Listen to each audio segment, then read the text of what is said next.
Hi everyone, thanks again for joining me in our attempts and our journey to learn R for finance.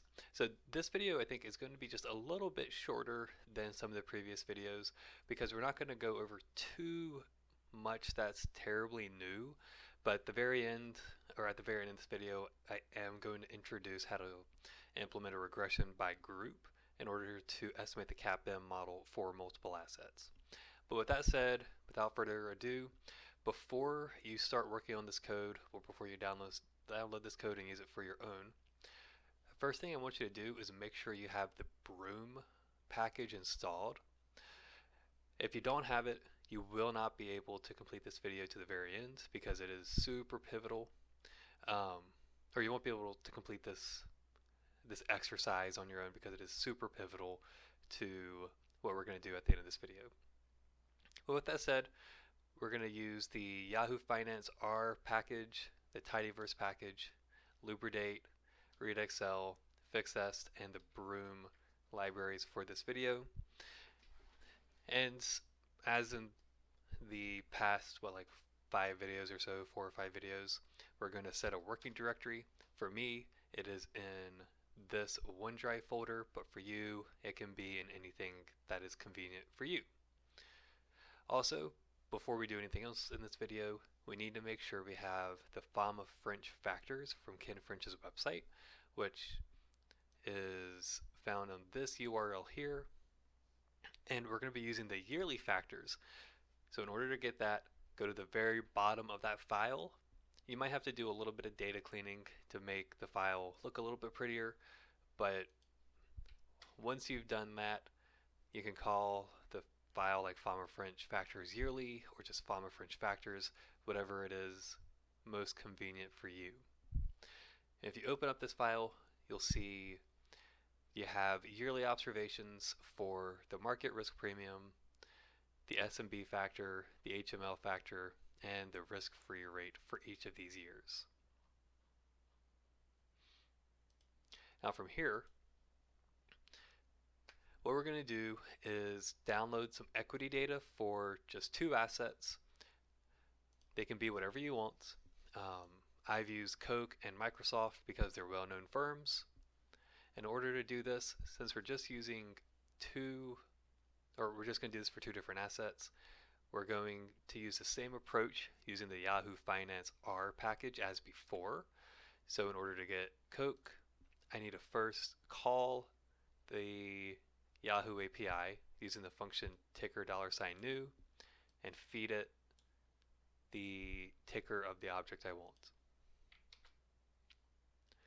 Then in order to actually download Yahoo Finance's pricing data for Coke, I'll call the object Coke call, then use the function get history, tell it my start date, my end date, and the interval over which I want to download my data. So what I'm going to do here is just call Yahoo Finance's API for Coke to get data from December 1999 to the end of 2020. And what I really care about here is the 20 years worth of monthly data from 2000 to 2020. But because I want returns for that first observation in the time series, I'm going to start my time series from the last month in December. And this shouldn't be too terribly new. We've done this in previous videos. So you can see we have monthly observations from 1999 all the way down to the end of 2020. From here, we're going to do our usual manipulations, make sure our date is formatted appropriately, call the month function and the year function just so we can get or extract the month number and the year number from the date variable, assign a month number for each observation just for good practice. Then we're going to use the lag variable or the lag function on the close variable in order to get the previous month's close price. And then we're going to compute a holding period return. using our new minus old divided by old function or formula. This process is an easy way to get the lag, but I just want to throw in this caveat as a reminder. Using the lag function is great if you have a complete time series. Not all stocks are traded on a regular basis. So for those illiquid stocks where you might have days of, or maybe even a month of no trading activity, the lag function is not going to be what you're going to want to use. You would want to use SQL, which I've shown you in a previous video, and in the next video I will use. So just keep that in the back of your mind as we go forward. But let's run this code, look at our data set to make sure it looks okay, and it all looks good. So we'll give ourselves a pat on the back as we go forward because our date is formatted properly. We got our close variable, a month number for each observation within a year. We have our year extracted, a unique month number for each observation, our lag for the close price, and then a holding period return for each month. Now we'll just repeat this process for our second asset. For me, the second asset is Microsoft. It's not going to change anything. These are two super liquid stocks. They're traded frequently, both well known. And if you look at these two data sets, you can see that they are roughly comparable. Alright, so now what we're going to do is aggregate our monthly returns up to yearly data. So I'm going to do this in two steps. First, I'm going to do it for Coke, and then I'm going to do it for Microsoft. In order to do this for Coke, I'm going to make a new object called KO yearly based upon the KO objects, group my monthly observations by year, and then I'm going to compute a geometric return for each year, which this formula is what we've used in the past. I'm going to count the number of observations within each year because this is going to be an input into my volatility function, because whenever we want to aggregate monthly volatilities up to an annual level, we need to multiply by the square root of observations that we have within that larger granularity. And then I'm going to add a new variable called ticker that equals KO for each of these observations. I'm including this last mutate step because I have a little bit of foresight of what I'm doing and what I'm trying to work towards, but I'll come back and explain this in a second. If we look at this data set, you'll see it looks super familiar to what we've done before, where we have a yearly return from monthly data. We have a number of observations within each year, and we have a volatility. We'll do the same thing for Microsoft, but now what we're going to do is create a panel of equity data. So if I look at my KO yearly data set, notice that this is still a time series. And what a time series does is track one unit over time. So we have a lot of data here, 21 observations over time for a single unit, namely Coke. And the same thing is true for Microsoft, where here we have a time series of Microsoft data. But what I can do is stack these two time series on top of each other using our bind function, or bind rows if you want to keep it within the tidyverse. And now I have a panel where I have observations. I have time series observations for each unit that I care about in my study. Now in practice, you're going to have a larger panel where you might have 500 firms or 5,000 firms or 1,500 firms, or if you're looking at international stuff, you could have hundreds of thousands of firms.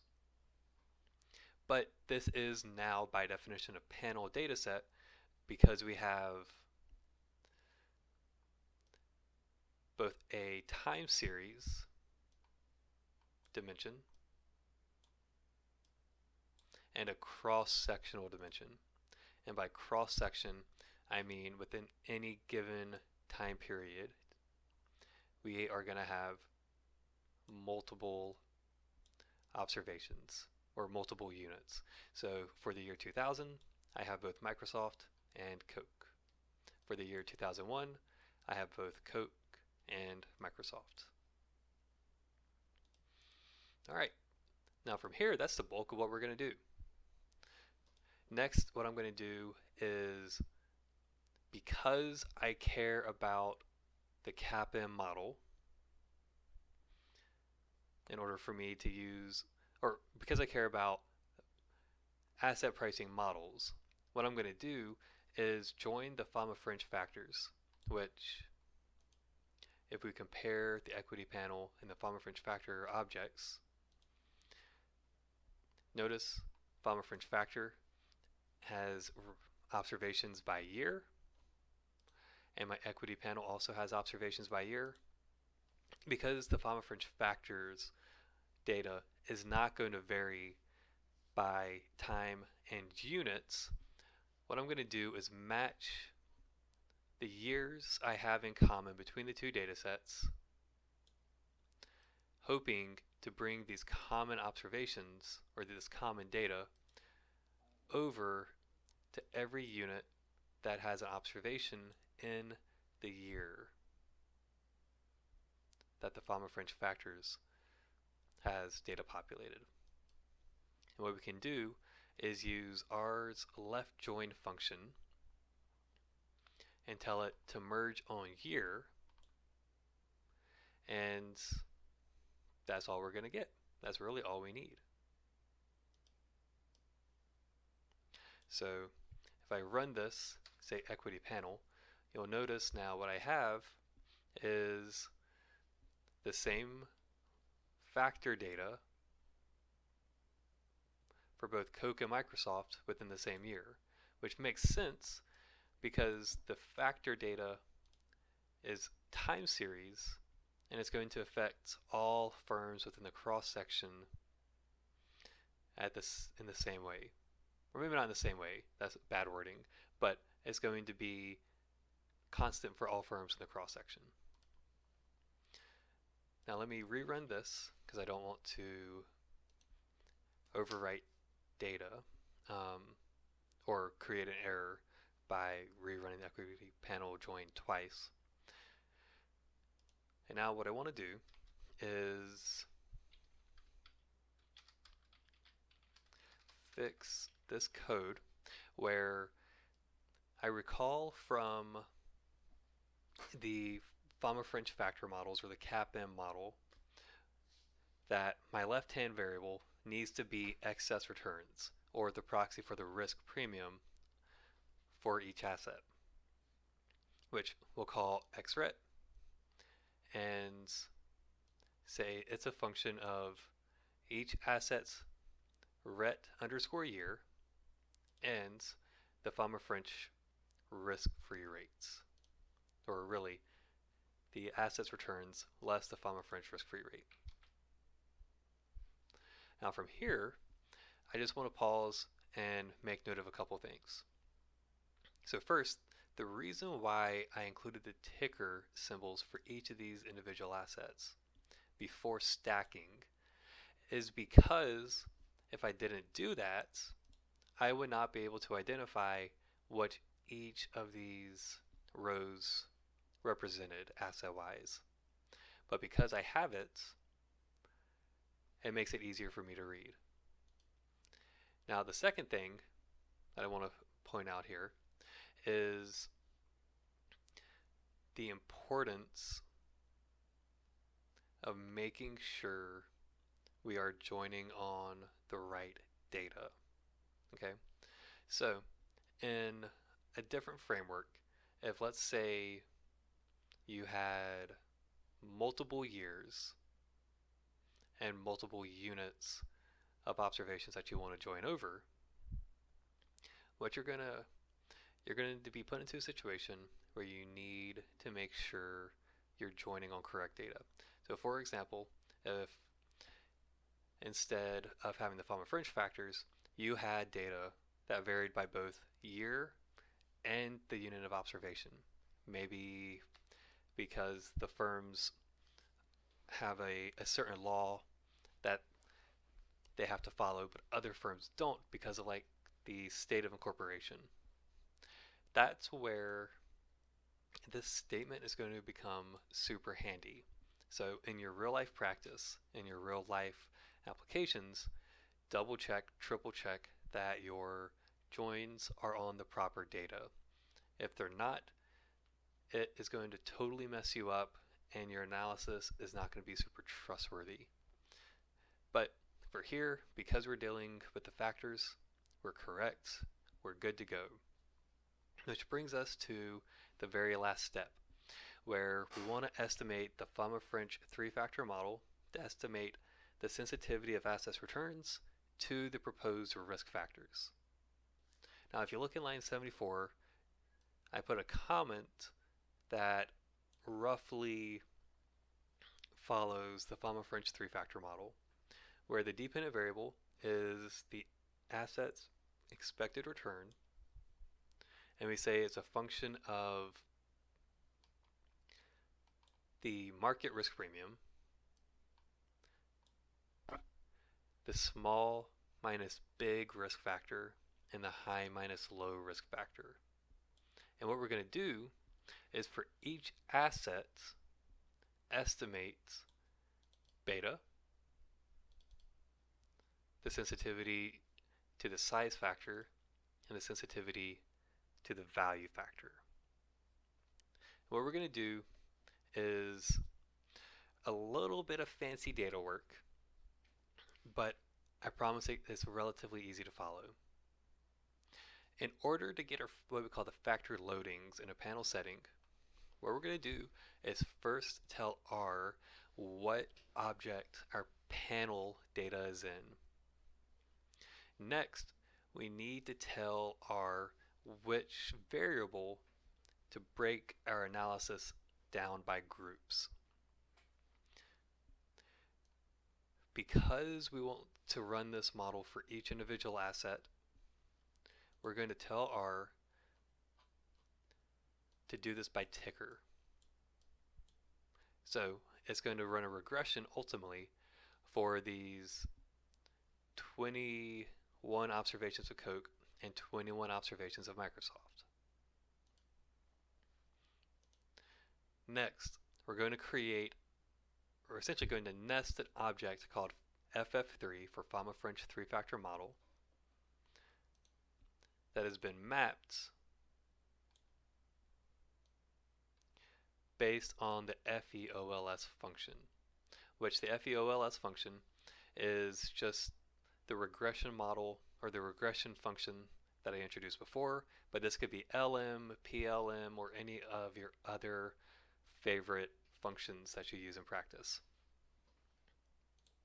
The FEOLS syntax is the same as what we've introduced before.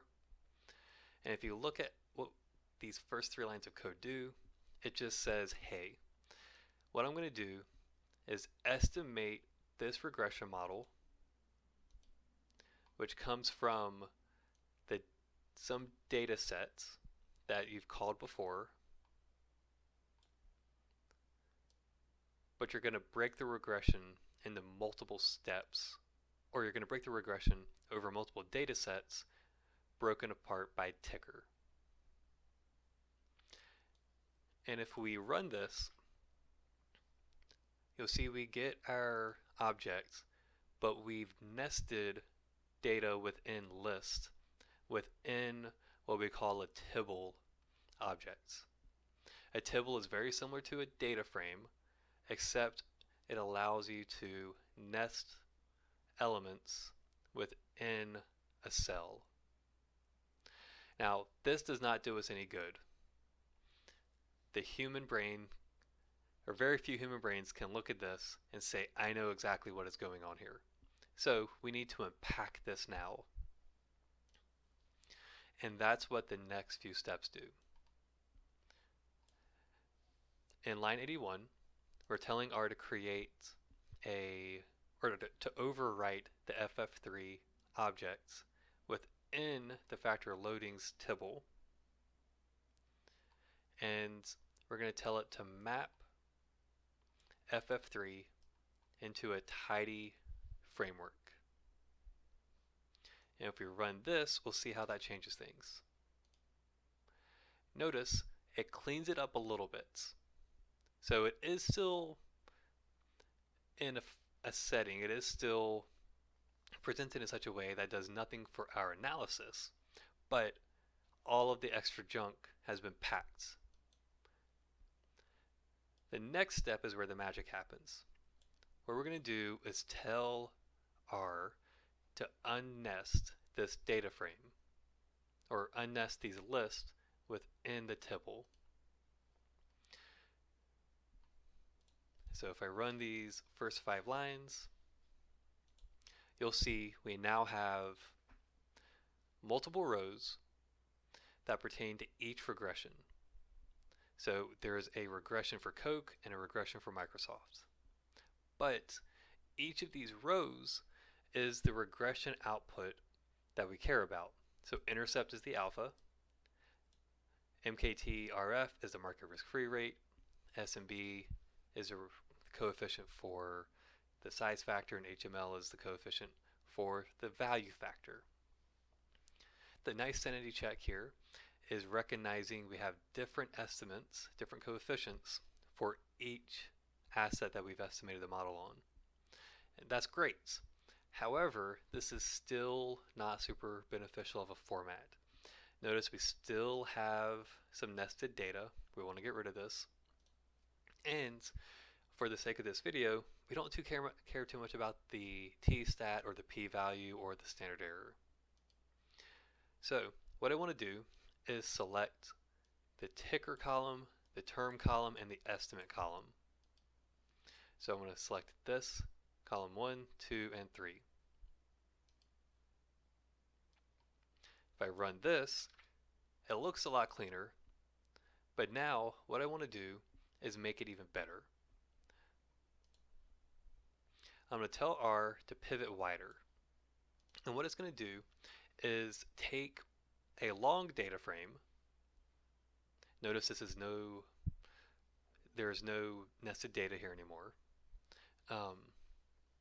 So R is going to treat this more like a data frame. And what pivot wider is going to do is take a long data frame, which has more rows than it does columns, and try to consolidate it. It's going to take rows that have a common, for lack of better words, a common denominator, and take that commonality and turn them into columns. There's a reverse function called pivot long, or pivot longer, which takes a wide data frame and makes it like this into a long data frame, but for this video we're not going to worry about that. And what these options do is tell R where to extract the names of the new columns from and where to extract the values. Names from is how R is going to determine which rows are actually supposed to be columns, and values from tells R which rows those columns are going to be defined by, or where the values are going to come from. So the way we currently have it is term gives us unique rows, and estimates are the coefficients associated with each of the estimates, or each of the regression estimates. But what I want to do is make MKT-RF a new column, SMB a new column, HML a new column, and intercept a new column. And that's what pivot wider is going to do.